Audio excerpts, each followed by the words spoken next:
got the music in you. We're going to keep that music going now in a different way. We're going to have a panel, and the theme is Women of the World. And we have some extraordinary women to share with you that Michelle will be leading us. So first of all, Sharon Lechter. She's an entrepreneur, New York Times best-selling author, and she's the genius behind Rich Dad for Women and Think and Grow Rich for Women, a philanthropist and an international speaker. Please give her a round of applause as she starts to make her way. Well, she'll make her way here in a moment. Let me introduce everybody else. Then they'll make her way here, all right? Let's announce them all, and then you can go ahead and welcome them. And then Trish Carr. She's CEO and co-founder of Women's Prosperity Network, a global organization, so yes, a global organization supporting women to source their own power. Who's ready to source their own power? Yes? Awesome. And then we also have DC Cordova. She's owner of Accelerated Business Schools and Money and You. And she was part of the team, the whole team that started the financial literacy industry. So that's exciting. She'll be sharing with us about that. And Monique Nadeau. And she's the founder and CEO of Eat Love, a San Francisco-based digital health company helping individuals and their families eat healthier at home. And Monique was the co-founder of a national think tank in Washington, D.C., an economic advisor to the Senator of Virginia, and managing director at Global Investment Bank. So we have quite the panel. And to lead our panel and bring up one other panel member, let's please give a round of applause, lots of energy for Michelle and our panel. And Michelle will bring up our next panel member as well. Give a round of applause, everyone. This is Sharon Lechter, as we said. Sharon Lechter was New York Times best-selling author. That's Trish Carr, our CEO, co-founder of Women's Prosperity Network. Diana, one more chair. That's Monique Nadeau, founder and CEO of Eat Love. Shalini Vadera. Shalini Vadera. Shalini Vadera. And what was it? Passport to Beauty. Passport to Beauty. And for the moment. And DC Cordova's right here. And now Michelle's coming on, and she's going to introduce our extra special panelist. Are you guys having fun? Okay, so there are some seats up in the front here. And so last time I checked, we're all VIP. Yeah, they brought up here. So for this segment, if anybody wants to move up closer, come on closer. Okay, we've got some extra seats. So this is a special panel. Ladies, go ahead and take your seats. Okay. The special guest Sit down. that they were referring to is, I'm gonna have you stand up really quick. So this is my daughter. This is Jacqueline Patterson. She is right now in finals at UCLA. She came out here literally for this segment to be able to go ahead and help out. And I just want to tell you, in the midst of all the craziness, you show up for me every single day. You are amazing, Jacqueline Lee. We'll take turns. Yeah. I learn from her all the time. I learn from you every single day. She figured out how to get through UCLA in a year. I mean, she's this powerhouse with a big heart, huge, huge heart. Thank you, Mom. So I'm going to go ahead and have you go ahead and take a seat. I also have my sister who's up here, because it would not be a conference if you didn't have, like, your rock. So my sister, Monique Nadeau, she drove out here from San Francisco, and someone said to her yesterday, they said, oh, are you Michelle's real sister? Are you her real sister? I go, you're all my sisters, but this is my real sister, so I love you. So we talked earlier about the why. You know, why do we do this? Why do we do this? Now we're going to talk about the how. How do we get this done? How do we work together? And I can tell you right now, in going through this conference and putting on a women's conference with a bunch of women, it's hard. It's tough. I mean, it broke me a couple times. There was a period of time, and you know, I like to think that level heads prevail. And there was a period of time where I you know, I had to take a good cry. I had to put the covers over my head and take a good cry. So what I want to talk about with these remarkable, beautiful women is, like, let's talk about the how. How do we work together when we have differences? And I'll start off by this is, you know, I love my sister. I love my sister, but you know what, my sister and I, we have different views. We have different views on religion, different views on politics, different views. That doesn't mean that I stop loving my sister. That doesn't mean that I stop showing up for my sister. So that's the message I want to talk about is what's the how behind this? So who wants to go first? All right, DC Cordova. Hi, everyone. One of the things that I have found being around people all over the world for nearly 40 years is the combination of doing work on ourselves and also having very, very successful, proven business tools. So it's a combination of the two. I meet a lot of people who are very successful at business but not happy. And then I meet people who are not happy because they don't have enough money or success. So the one thing that I have found is that you create a thing called the business success model. And the business success model is very simple. You learn from masters, which you're doing here this weekend, this 2 days. And you learn how to leverage, how to have niches, how to synergize, how to support and love each other, and then have clear rules of the game, how you participate with each other, have very clear, specific goals and what you're going to create, and then let the universe, with all the inner work that you do, with all the potentially clearing all your blocks to creating wealth and deservability, you will create the success that you wish for. And like Buckminster Fuller used to say, I am a human experiment. I consider myself to be a human experiment myself. Woo! And these women, I handpicked these women because these women show up for me in a big, big way.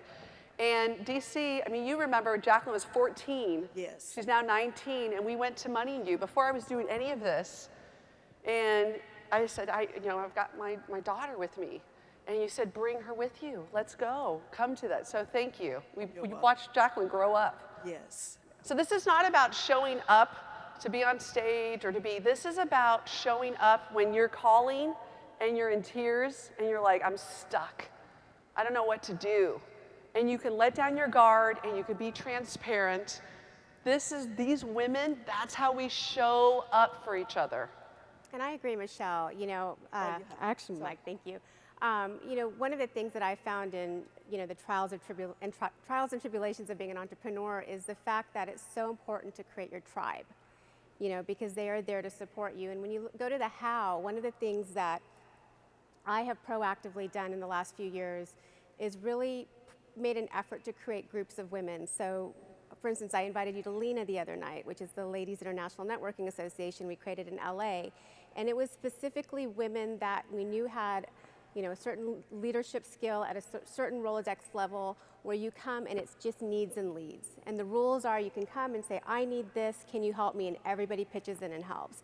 And if you can create that kind of support network where you're saying you're confident with yourself, but you've got these kind of rules where if anyone abuses anyone, they're out of that group, it's amazing how much help you can get with your goals, your businesses, leads, introductions, and you know, there's just this common respect that everyone has for everyone to make sure that their success is as important as your own.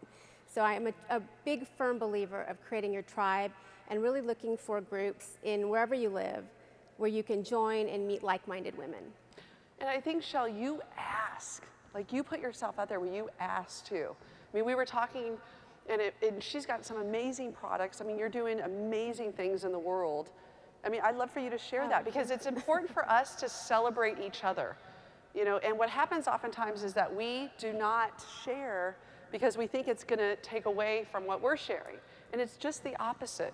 It pulls us all up together. Well, I have no problem sharing because I know you don't. because as an entrepreneur, you really want to be able to be, a walking billboard for your brand. So my brand is Passport to Beauty. I travel the world and I find the best beauty secrets from every country. I actually wrote a best-selling book, and I do retreats in Sedona, which Michelle came to one of my retreats. But we're launching the Passport to Beauty box next week, so passportbeautybox.com. And it's a new destination to your doorstep every other month with these amazing secrets that I find from around the world. So I'm actually leaving for Barcelona on Monday to bring all the Barcelona Catalan secrets back. But I agree with Michelle. I mean, being able to really talk about, Forbes and I were actually talking about this earlier, being able to talk about what you're doing unapologetically and not being afraid to share your success, and to know that, again, that tribe of women is going to celebrate that success for you. I mean, at the end of the day, if we all succeed, everybody wins. Everybody wins. Beautiful. Yeah. Excellent. Yeah. One of the things that I'm thinking of as we talk about when we meet other women and we're working together to be supportive, I think the first part of that is to show up as the one, as opposed to looking for the one. When you show up in every circumstance as if I'm here to make a difference, I'm here to support, then everything you want comes to you. And that's what we do. Women's Prosperity Network, Women Network, Sharon Lechter shows women and men how to make a business out of writing a book, right? That's one of the biggest things that Sharon does. And I support men and women in speaking so that they can sell that book. DC works with women and men so that we can have a mindset that's open for money. We all have gifts, like you said earlier. We all have gifts. We don't get all of them. So when we show up as the one for other people, then those people show up. And here's Sharon in my life now supporting the mission that I'm on. Here's DC making that difference. Here's Monique. It's just about being in, I don't even want to use the word service because it's used so much. It's just about being the person who's here to make a difference. And I think that when we do that as women, we let go of all of the BS that we see on TV about how we don't support each other and how we don't care about each other and we talk behind each other's back. Because the truth is, every single woman in this room is not that woman. Every woman in this room is a woman who shows up for every other woman. Is that the truth or what? So we just need to be seen by the media. We need to be seen in the world, and being here is a part of that. So thank you for making this happen. Thank you. And I agree with you. It's more about collaboration versus competition. Always. And if you find people that are in maybe the same field that you're working in, for instance, one of my women's platforms, I met two other women that were doing the same thing, and we decided to collaborate versus compete. And because of that, we're launching an amazing company in September, which I can tell you more about. But going with the idea of collaboration is such a strong way to move forward and support each other versus looking at it as, oh my God, they're my competition. Right. There's really, nobody's your competition. It's all about working together. It is, and think about this for a second. So Trish Carr runs a massive organization on the East Coast called Women's Prosperity Network. Okay? Oh. Girls out there. Hi, ladies. Are we going to have a dance-off later? All right, but think about that. We have Women Network.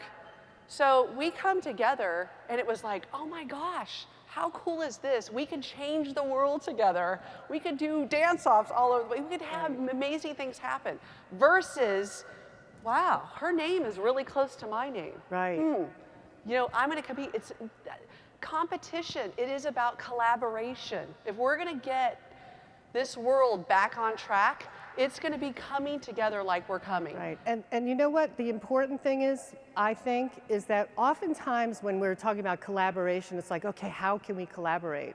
And I know we're talking about the how here, but sometimes we first have to just be in it, because sometimes it doesn't show up how we're going to work together. And it's about creating a relationship. It's about creating a relationship that you can see it just happens organically, whatever is supposed to come together, as opposed to, okay, we have to work together, what's it going to be? It's just allow the universe to support us in our mission to make a difference. And that's what it's about. So Sharon. I'd like to bring it back to you. How many of you have had a crisis in your life? Let me see. And who showed up? How about Girlfriends. two? How about multiple? Girlfriends, right? How about like Girlfriends showed up. And it's the same thing in the business world. Wait, Eric, my husband's raising his hand. Eric, Yeah. sit down. Hi, how are you? So the power of association is the single most important element for success. The right associations will help you get there quickly. The wrong associations will be a roadblock and prevent you from creating success. And you know right away when you're working with another woman who is a roadblock, you know, and because there is that guardedness. And what you have on stage are women who have open hearts. And we have open hearts. We're here, and yes, the word service, but we're here because we want to support Michelle, and we want to support each and every one of you. And we're here to support you in any way that you see that we can help you, because we all have a vast amount of experience, more years than I will care to admit on this chair, and if we add up all the chairs.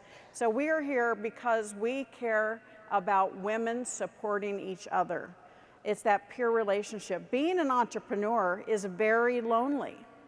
And so you have to create that circle of peers that are there to show up and support you. But equally important, to make sure you have the right advisors, you have the right mentors who have been where you want to go, and mentors who truly have created success, not a coach, a mentor, somebody who truly has been successful in building the kind of business that you want to build, so that they can open doors, they can make those introductions for you. And that's what we do here. We work together. DC and I have known each other for a long time. Michelle and I, from the very first time she put this conference on. So it's knowing each other and meeting, you know, Trish, and participating and just showing up to support them in their initiatives.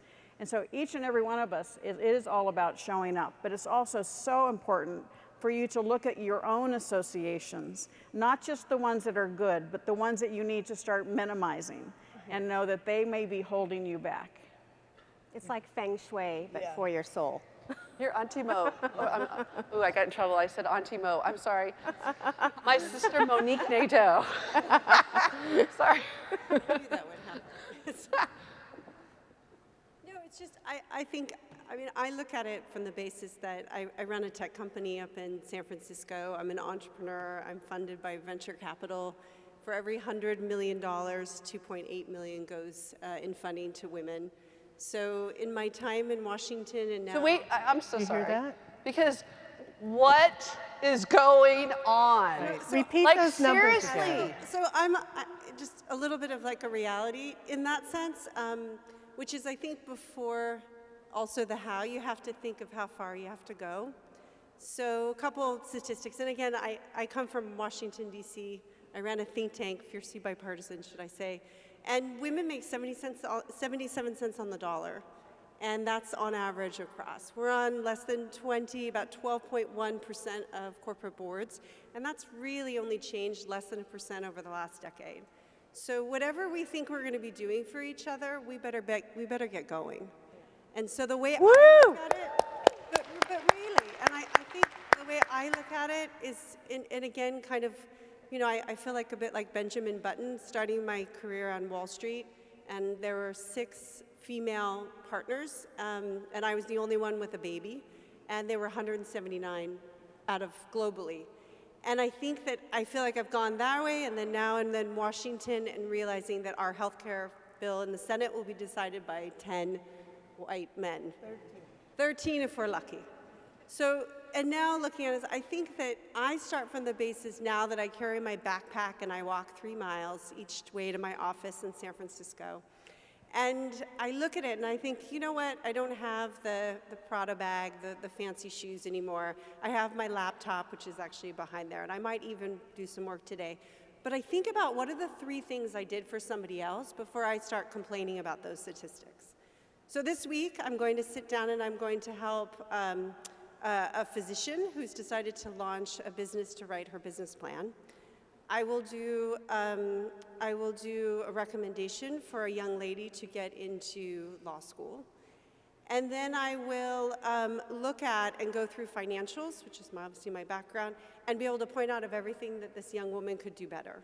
Then I'm going to talk about all those statistics. And that's all I would say to each one of you, is that we all look, and fortunately I had some very supportive men along the way who didn't look at me as any different and was very much a mentor. But now, at my age, my job is to look and say, okay, who are all the young women that don't know how to write a kick-ass resume? Who are all the women that don't feel comfortable just to call someone up they don't know? And I believe that there's security in substance, so know your data, know your facts. And I think when you do that, nobody can ever take that away from you, and the confidence comes from within. That's my approach. It's not the approach for everybody, but that's something that's worked for me in my life. And I got to tell you guys too, so my sister, again, I've known you your entire life. She threw a fork in my head. So I just... I felt bad about it. She drove me. I have to tell you guys, so my sister is the CEO of Eat Love. And it's, I mean, what you're doing in the world to help people with their diets, myself included, our entire family, and it came from an inspiration from my grandmother, Jackie Valier, who her color and her maiden name is Violet, and that's the color of the conference. It was inspired because violet represents unity. Violet represents it's red and blue, and we come together in support of my grandmother, my daughter's great-grandmother, who lived with us for 9 years before she passed away before the first conference. And so we have, if you're up here thinking, wow, wait till you meet my mom, because there's some kick-ass women that are coming together. And so I would add, Monique, as the 3 things you said, I would add a 4th. Thank you for showing up for me today. Thank you. Yay. So, very quickly, I was going to say, every time I hear that statistic about the 70 cents, entrepreneurship. I mean, you want to get even, get wealthy. Yep. That's it. Let's get it. Yes, yes. I learned that very So let's just take a moment, because we're throwing out some really cool numbers. So let's say that again, because that's a pretty cool statement. You mean about making sure that you get even, you get wealthy. Yeah, you get even, you get wealthy. You not only get wealthy, you get rich. And I made that decision very close to here when I was only 24 years old. And I was in the legal system, and I realized that one of the things, that the only thing that was going to get me out was going to be money. Now, the fact that I went through a whole process of also healing myself in the process of acquiring wealth, that was a whole other story, which is much more interesting than making money. But right now, what we need to do, and all of us do it, is to freaking empower every woman to becoming so wealthy that we are going to be making a lot more money. And please forgive me, men, than you. Yep.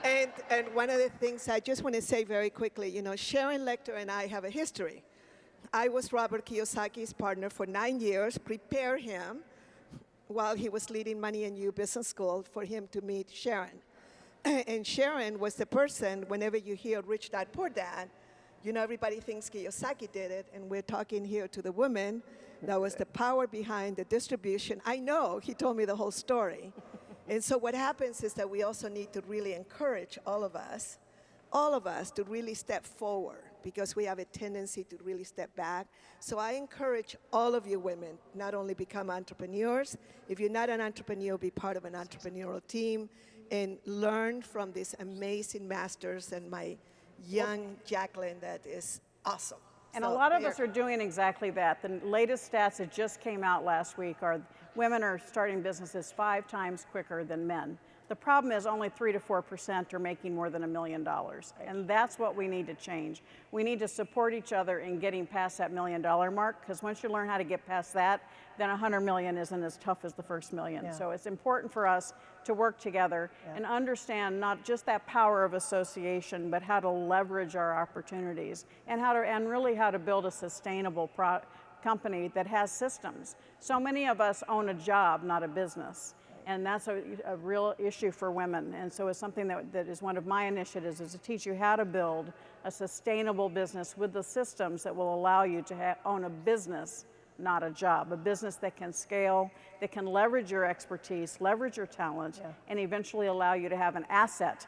My favorite word on earth is asset. Asset is sexy, right? So assets are very good, and that's what you want to build, because that's something that allows you to have sustainable income and something to sell that can last your family for generations.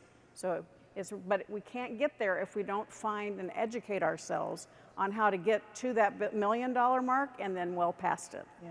And I agree with that. Sorry, go ahead. Yeah, I was going to ask, how many of you are small business owners, entrepreneurs, or women or men who work in another business as an entrepreneur? Raise your hand if you are one of those people. I see that's a lot of people. And how many of you, when you got into business for yourself, were thinking, I'm going to have so much freedom? Yes. Keep your hand up if you still have it. Great, I'm glad to see hands up, because that's exactly what Sharon's talking about. We go into business and it's going to be great, and we're going to have people that can do stuff for us while we go on the beach, and it's just not that easy.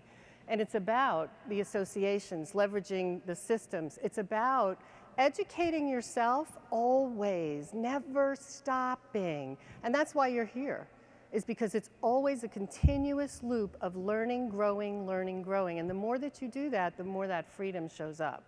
And there's a difference between advice and counsel. Everybody can give you advice, particularly your family, right? Give you lots of advice. But you want counsel, and that means somebody who knows what they're talking about and that can truly give you counsel to help you make the decision that's right for you. Get rid of the advice, seek counsel to help you get your business to the next level. And I agree in just changing the entire, conversation about women in business, and the fact that 3% of women-founded companies are funded in the U.S. is, one, being able to pay it forward and help other women in business.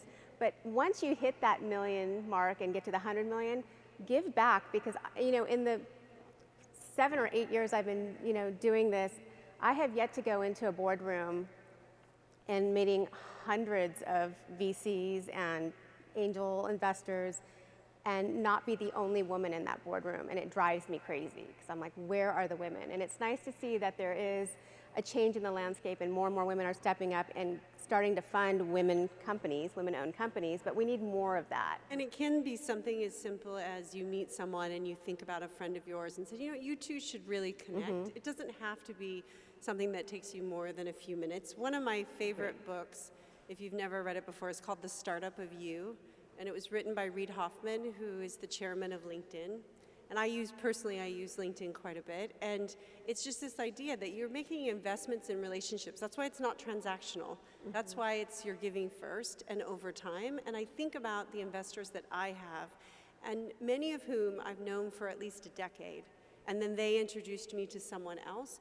And just the ability to be able to pick up the phone and say, can you introduce me to this person? And I think that that's something that I still have to stand on my own 2 feet. I think all of us here in this room believe in a meritocracy, in the sense that if you work hard and you play by the rules, that you'll have a chance to succeed. But I think just helping each other kind of say, you know what, you don't need to have another 6 months experience to go for that really great job. You know what, you're gonna learn it in your first 6 months. And you always see that, I see that in my career between men and women, which women wait to have all their ducks in a row before they actually take a dive. Right. Do I have a few? Yes, Sound yes, familiar? yes, And I think about boards that I've sat on, and it's like often we're doing the grunt work, even when we're on a board. We're the ones that will take minutes. We're the ones that will do that. And I just think it's kind of idea to step back a little bit and hand the pen to somebody else and say, you know what, you try to do that. But I think we're going to learn on the job. What are we going to do? What's the worst that's going to happen? We're going to make a couple mistakes. And that's the definition of being an entrepreneur. Like, if I don't make a mistake today, then I don't know, I didn't show up, right? It didn't work out. So my sister and I, we talk about this, is, there's those people that we learn from every single day that are around us. And one of those individuals, it's my daughter, Jacqueline. You want to talk about what we're talking about right now? Yeah. And going after it? Yeah. No, I have to say, I know I'm the auntie, but if I could have my daughter at 19 be a senior, a straight A senior at UCLA, and be as kind and generous and beautiful as Jacqueline Patterson, then I'll be doing a pretty darn good job. So I'm extremely proud of her. I mean, look at her. She's fantastic. Let me preface it with, I'll tell you guys really quickly. So the last conference, I'm on NBC, we're doing this whole radio show, we've got this thing, and I'm on the first segment, and they kept saying to me, you know, next on is the president of the California Women's Conference. And I'm already speaking, and I'm thinking, why are they saying that? They're messing up. I'm already on, I'm the president of the California Women's Conference. And then I kept talking, and they said, oh, on the next segment is the president of the California Women's Conference, the teen program. So my daughter had gone on, worked out with the PR team, says, put me after my mom, have me go on. So it was amazing to see what she did. So Jacqueline, talk to us, you know, as, you know, 19 years old and looking at what your future brings. And when you hear the statistics that your aunt talks about, and 70 cents on the dollar. 70 cents, I mean, what do you think about that, and what would you say to the audience on breaking through those barriers? Well, I think that it's always better to beg for forgiveness than to ask for permission. And Well said. unfortunately, sometimes for my parents, that's always been my philosophy. And I think that goes back to what my Auntie Mo was saying about how you have to find confidence within. When the standards around you... You have to call her Monique, Nato. Okay. We're gonna. She is my Auntie Mo. To you, She's gonna be editing it out after, so just get it. When you're constantly looking to your world to validate you, to tell you that you're doing an okay job, you can't find that validation and that confidence within. And I remember going through elementary school and middle school, and I was the only kid who had to take a progress report home every single day that talked about my behavior. I just couldn't sit still in class, I couldn't concentrate, and I wasn't doing well. I was getting really poor grades. And I just remember figuring out that the school system wasn't right for me. And I was confident enough in my abilities to realize that I needed to leave a system that wasn't supporting me and pursue what I was passionate about, what would get me up out of my bed out of the day, what would make me really feel like I was using my creative abilities to their fullest extent. And so I left high school during my sophomore year and finished my junior and senior year over a summer. Took a year to help out my mom with working on the conference. And then took a bunch of classes over summer, and now I'm still going strong at UCLA, and I'll be finished at 19. So, you know, I just... Amazing. I think it's important to remember that all the options that are available to you may not be readily visible, and it's important to expand the pie, to look for ways that you can succeed that may not even be apparent. And a lot of people my age are really worried about what they're gonna do with their life, including myself. And I think the best piece of advice that I can give and that I try to remember is that the jobs that my generation is going to be doing don't even exist right now. That's right. So stop freaking out and just know that there is an option for you out there, and just stay confident in your abilities. Yeah. Woo! All right, so the power shot. This is my favorite part. So if I can have you guys stand up, and we're gonna do the power shot. So, all right, cameras, are you ready? Drum roll. Can I get a drum roll? Ready? 1, 2, 3. Woo! Woo! Power shot. All right, thank you, ladies. Woo! Thank you. Thank you. Thank you.